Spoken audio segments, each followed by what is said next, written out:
made up enough. So he said, I realized we spent a lot of money on the church, so maybe I'll wait till next time I'm up here. But I will pass a donation box around to help with Kids Club at church. Bibles, snacks, whatever it takes. He just said, we're asking a couple of churches to help pitch in. So I said, I'll spread a box. So, but we are in Daniel. We're in the book of Daniel, and we're learning about the importance of obeying God's commandments. Can any of you children up here tell me the first commandment of the 10 commandments? What is the very first one? Micah? Put God first. Thou shalt have no other gods before me. So we need to put God first. And that is exactly what Daniel and his 3 friends were doing when they didn't eat the king's wine. They said, God told us not to. And they were put on a hard spot, and even a harder spot when Nebuchadnezzar made that 90-foot tall idol and told them to bow down and worship it. Azariah, do you know what the second commandment is? Don't worship idols. So they did not want to worship idols. So that's the second commandment. Now, would it be more scarier to disobey the king and that he would throw you into that fiery furnace, or disobey God? Which would be more scarier? Be more scarier to disobey God, because in Matthew it says, fear not them which can kill the body. See, the king could kill their body and throw them into the fiery furnace, but it says, fear him but rather fear him which is able to destroy both soul and body in hell. So you want to fear God and worship only God, not idols. So, and we see that the 3 friends did fear God, and in the end, God was glorified. King Nebuchadnezzar said, blessed is your God. He took care of you because you trusted in him. They had to trust in God that he would take care of them. But in chapter 4, where we're going today, we're going to try and do 4, 5, and 6. And we see the king quickly lost his trust and put his own trust in his own power and his kingdom. So let's read what King Nebuchadnezzar did. He had another dream. Remember, the first dream was about that tall man. He forgot what the dream was, and Daniel actually told him the dream and the interpretation. But this time, he woke up from his dream. He remembered the dream, and he sent for wise men to tell them what it was. So he remembered that in his dream, there was a big tree, but he didn't realize what it meant. So he asked Daniel to come interpret the dream. And he said, I seen a tree grow up in the earth. It became so great that the top of it reached the sky. Underneath its branches, animals found shelter, and in its branches, birds made their nests. People came from all over the earth to eat its fruit. Then a holy one came down from heaven and ordered, cut down the tree, cut off its branches, shake its leaves, scatter its fruit, but leave the stump with the root in the ground for 7 years. Then all who live will know there is a God in heaven who rules over all the kingdoms of the earth. So King Nebuchadnezzar had no idea what this dream meant. And he asked for Daniel. He said, and he told Daniel the dream this time. He told him exactly of the big tree that would kind of look like this. And it was a huge tree. And God revealed what the dream meant to Daniel, but Daniel was afraid. He sat there for a whole hour because he didn't want to tell the king what it meant. Finally, Nebuchadnezzar knew that Daniel knew, and he said, don't be scared to tell it to me. Just go ahead and tell me what it means. So Daniel took courage and said, well, the great tree in your dream is you and your kingdom. You have become great throughout the earth. But the voice ordering the tree to be cut down means you will lose your kingdom. Everything, you're going to lose everything. And it says, during that time, you will live like an animal in the field. You will eat grass like an ox. And the dew of heaven will be upon you. But when you acknowledge that the Most High God rules over the earth, then you will live among men again and be restored to your kingdom.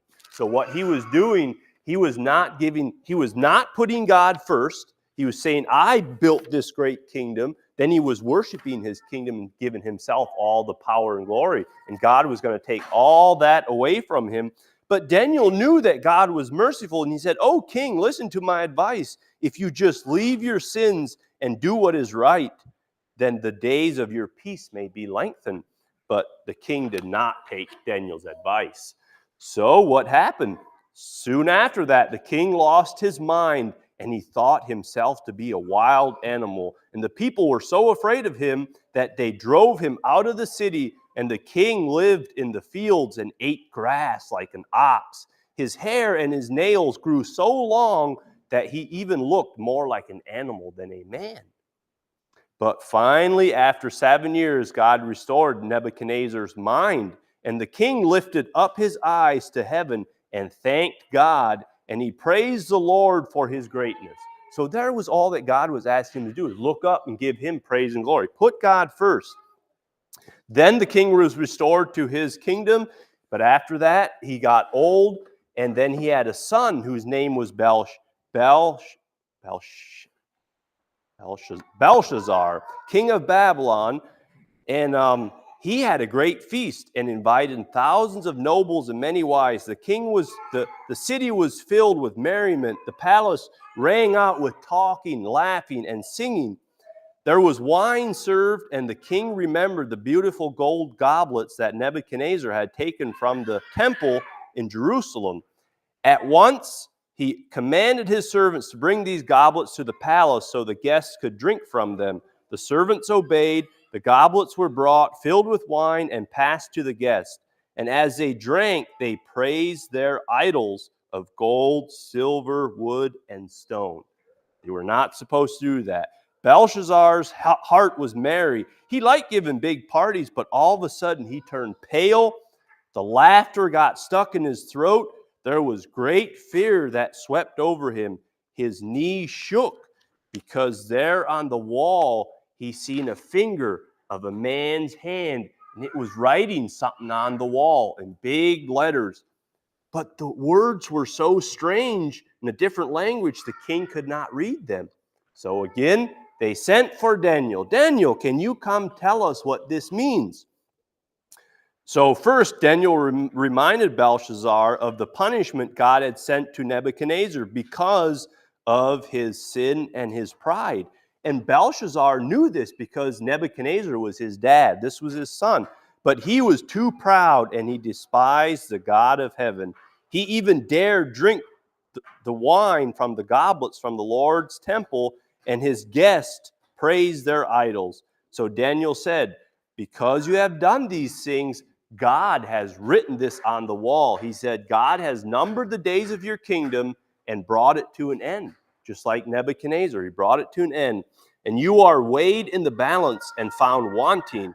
Your kingdom is divided and given to the Medes and the Persians. And that very night, the king of Babylon was destroyed. The Medes and the Persians captured the city, killed Belshazzar, and put Darius upon the throne. Now, I have a little object lesson that I want to see if you guys can remember this. So, who knows this is insect repellent? Christopher, what do you do with insect repellent? You spray it on bugs. You spray it on you or the bugs? You spray it on you to keep the bugs off of you, right? It protects you from the bugs. Now, if it's a warm evening and it just rained in the middle of the summer and you're out by the fire, it's starting to get night, and you don't have this protection on, what happens? You get bit by a lot of mosquitoes. Now, is that God's fault that he made the mosquitoes come down and bite you, or is it your fault that you didn't put mosquito spray on? It's your fault. It's your fault. Very good.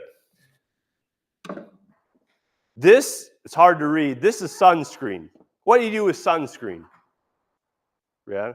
You put it on to protect yourself from the sun. Which you girls probably don't want to put it on because you want a nice tan. But us guys hate sunburns. Now, it's not God's fault that he made the sun hot. It's our fault if we go down to Florida and we don't put on sunscreen and we get burnt, right? Same thing goes on Azariah. What do you do with an umbrella? When it's raining, you protect yourself from the rain, right? One last thing, make sure you kids are all awake. What do you do with a fire detector? Smoke detector. What does that protect you from? Fire. When it beeps, what do? You run and wake mom and dad, and it protects you. It's there to protect you. Now, if you don't put these things in place, that's your fault. So in the story, this next story in Daniel 6, which you guys know the story of Daniel and the lion's den very well. So I'm just going to go ahead and ask you, what protected Daniel when he was down in that den? What protected him? An angel. So all these items here, we know we can go to the store and we can buy them and we can apply them and it helps protect us. Where are we going to go to buy an angel? So we can't buy our angel, but what did Daniel do leading up to that God knew that he needed an angel? What can we do? There's something we can do and ask for angels. Does anyone know? How many times a day did he pray? 3 times a day. He prayed morning, noon, and night. So Daniel was a man of prayer. And prayer, if we're in relationship with God, it will help protect us because God knows what we need and he can send he can send angels, he can send different things. So just every time you see something that next time you get bit by a mosquito or get wet, just remember that's your fault. But if you didn't pray to God, well, that's your fault too. So let me get right into the lesson here. King Darius, he was a new ruler, and he chose 120 princes to help govern the kingdom. Over these princes, he appointed 3 presidents. And because Daniel was so very wise, King made him the first president. He said, you're the wisest, right under. He was even wiser than the king, but the king was first, then it was Daniel. And the other princes and the other 2 presidents were jealous of Daniel. They watched him carefully. They wanted to catch him doing something wrong so they could report it to the king. They could not find anything to report. Finally, they decided the only way we can find fault with him is in the ways he obeys the laws of God, because they knew Darius wouldn't obey God's laws. So they said that's the only way we can find fault with Daniel. So the king was on his throne, and they came to him, and they said, oh, king, he was a new king. They said, you're so important, how about we make a decree, a law that says no one can make any request to any god or any person besides you for 30 days. Well, this made the king feel good. He said, all of us presidents and governors have all come together and thought this would be a good idea. All you have to do is sign this paper, so to speak, and your law cannot be changed. And if someone does disobey it, the punishment is being thrown into the lion's den. Well, when he said everyone agreed to it, he didn't question. He liked being the top guy. So he said, sure, bring me this law. And he signed it, and he didn't realize these guys were up to no good. And so these guys went away, and as we heard, Daniel prayed 3 times a day. And even though the law was made known throughout the whole city, Daniel heard about the law. It says, Daniel had not helped making this new plan, though. Even though he was the top president, they went around him, underneath him, and they kind of stabbed him in the back is what they did. And so Daniel heard about the law, but he did not obey it. Just as before, he knelt 3 times a day and prayed by his window toward Jerusalem. Remember, Daniel was taken captive, and over here was Jerusalem, and the temple was not built yet, but he would face in that direction every morning, noon, and night. He would look up and pray to God. And these guys would watch and see, and sure enough, they seen Daniel praying, and they ran to the king and said, didn't you say that whoever prays would have to be punished? He said, yeah, I remember signing that. And they said, Well, we have found, remember that Daniel who was captured? O king, he has not obeyed your decree. He has already prayed this morning. And how disturbed the king was. Now he was very sorry that he had made such a law and listened to these nobles. He realized what they had done and tricked him just to get rid of Daniel. He liked Daniel. He knew of all the stories and the prophecy, the visions Daniel had told before. And this was his main president, his top guy. And he knew that they had tricked him. So all day he searched the law book, the king did, trying to find a way that he would not have to throw Daniel into the lion's den. But there was no loophole. If the king had made a law, there was no way to undo it. So he tried all day.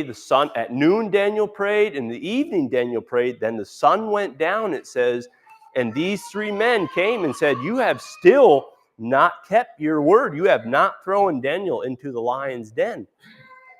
And the king said, there's nothing I can do to change this law. I have to go on with it, or he would not be a just king, so to speak. So he said, we have to do exactly what I have written. So they went over. There was a big hole in the ground where they kept these lions. And they took Daniel and they tossed him down into the lion's den. So down there was Daniel, and to make sure Daniel couldn't get out or nobody could help him, they put rolled a big stone over it, or so the lions couldn't get out, and the king sealed it. Down there was Daniel. The king went home that evening, and it was probably supper time. He said, I'm not even hungry no more. He was so worried. Then they said, well, you look so upset. Can we play music for you? He said, I don't want anything. And all night, he didn't have any food, no music, and he could not sleep because he knew Daniel was down there with the lions. But he had told Daniel, he said, before he threw him down there, he said, Daniel, I'm sorry, I can't change my law. The only thing that can save you is the God you serve. He said, maybe God will save you some way. So the king just paced back and forth that whole night, waiting for the first break of light to come in the morning. And sure enough, finally morning came, and he went over and he hollered down. He had the stone removed, and he hollered down, and he said, oh, Daniel, are you still down there? Are you still alive? What he could not see is that whole night an angel came and says it shut the lion's mouth so they could not hurt Daniel. So the whole night the angel was there, and when he hollered down, he said, Daniel, are you still alive? Has your God saved you? He wanted to know. And the king listened, and from deep within the pit, he heard Daniel's answer. O king, live forever, he said. My God has sent his angel. The angel has shut the lion's mouth, and they did not harm me. And God knew that I have not done any wrong. Because he didn't do anything wrong to the king nor to God to deserve to be in this place, but he was thrown down in there. So the king was so glad, and he had his servants pull out Daniel. They threw a rope down in there, and they pulled him out. And now the king realized that these three guys were just jealous and troublemakers. So he said, now the same thing that was done to Daniel is going to be done to you. And they threw these three guys down there. And it says, before they even hit the bottom, the lions tore some of them to pieces. So these guys did not believe in God, therefore did not have any protection. They were trying to get rid of the guy that God was using.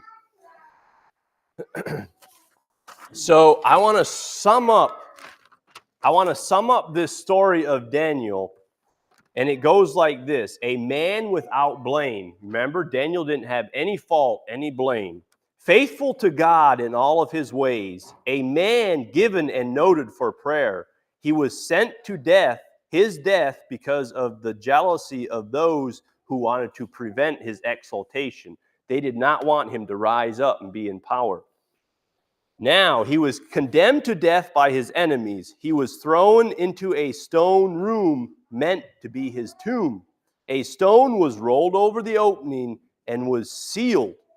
But in all of its power and ferocity, death could not hold him.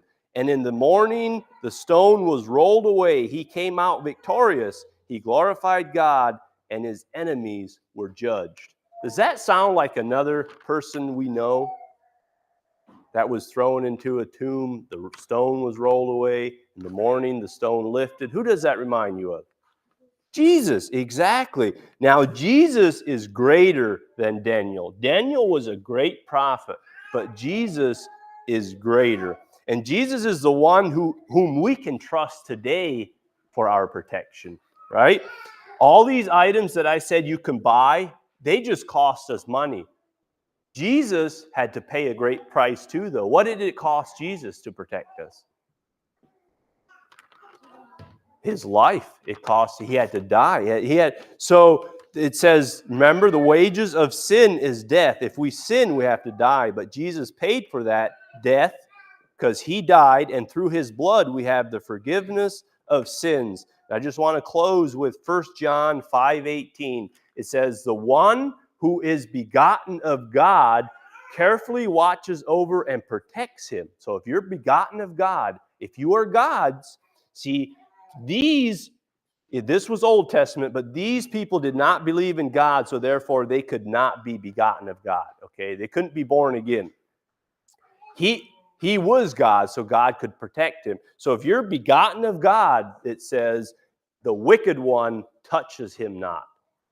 So that's our goal. I realize you kids are small and you're innocent, but if you're old enough to understand what right and wrong is, that you have sin in your life and you're condemned, then you want to save, then you want to become born again so God can continue to protect you. So if you're too young to understand that, you're probably still safe. So till next time, you guys are dismissed.